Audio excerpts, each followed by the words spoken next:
কাবা ঘরের কেমন দাম, ওই কাবা তো শুধু মানুষের জন্য রহমত নয়। আল্লামা জালালউদ্দিন রুমি রহমাতুল্লাহি আলাইহি জানা দিলেন, বলে সাত সাগরের ওই পার থেকে পিপিলিকাও কাবার প্রতি ভালোবাসা দেখায়।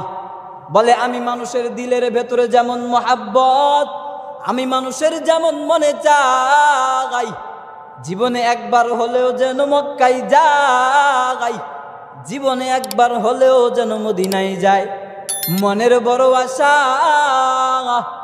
নবীর রওজার সামনে দাঁড়ায়া নবীর উপরে দুরূদ ও সালাম পাঠ করবে।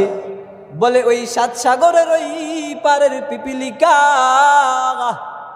ওই কাবা শরীফের জন্য ভালোবাসা দেখায়। साहिल से लगा दे मेरे इश्कों का सफीना, या रब दिखा दे मुझे मक्का व मदीना, या रब दिखा दे मुझे मक्का व मदीना।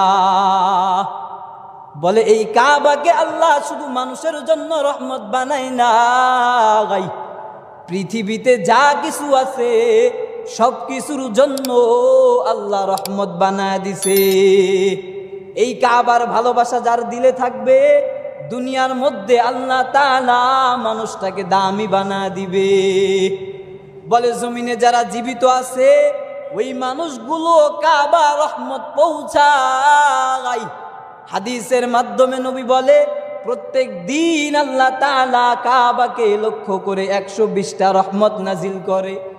মুহাদ্দিসিনে কেরাম জানা দিলে ওয়াসিত্তুনা লিত-তাইফিন,